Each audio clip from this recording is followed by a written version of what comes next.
आप सभी का गीता ज्ञान चैनल में स्वागत है। अगर आप चैनल पे पहली बार आ रहे हैं तो चैनल को सब्सक्राइब करें और उसके बगल में जो बेल आइकन है उसे क्लिक करें नोटिफिकेशन के लिए। अर्जुन उवाच सन्न्यासं कर्मणं कृष्ण पुनः योगं च संश्रसि यच्छ्रेयाय तयोरेकं तत् मे ब्रूहि सुनिश्चितम्। अर्जुन ने कहा, हे कृष्ण, पहले आप मुझसे कर्म त्यागने के लिए कहते हैं और फिर भक्ति पूर्वक कर्म करने का आदेश देते हैं। क्या आप अब कृपा करके निश्चित रूप से मुझे बताएंगे कि इन दोनों में से कौन अधिक लाभप्रद है? भगवद गीता के इस पंचम अध्याय में भगवान बताते हैं कि भक्ति पूर्वक किया गया कर्म शुष्क चिंतन से श्रेष्ठ है। भक्ति पथ अधिक सुगम है क्योंकि दिव्य स्वरूपा भक्ति मनुष्य को कर्म बंधन से मुक्त करती है।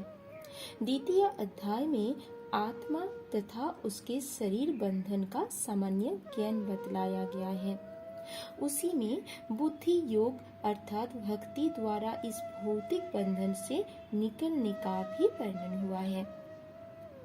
तृतीय अध्याय में यह बताया गया है कि ज्ञानी को कोई कार्य नहीं करने पड़ते।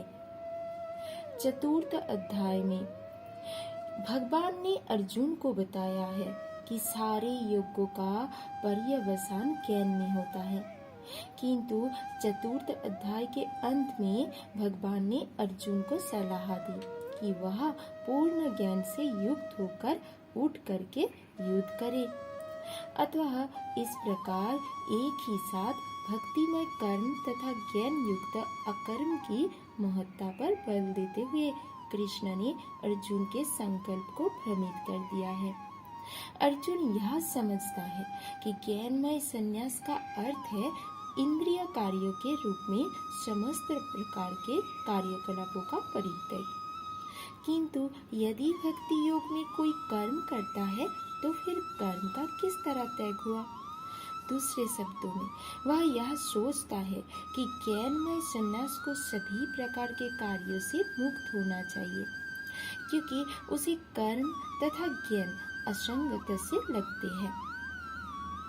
ऐसा लगता है कि वह यह नहीं समझ पाया कि ज्ञान के साथ किया गया कर्म बंधनकारी ना होने के कारण अकर्म के ही तुल्य है।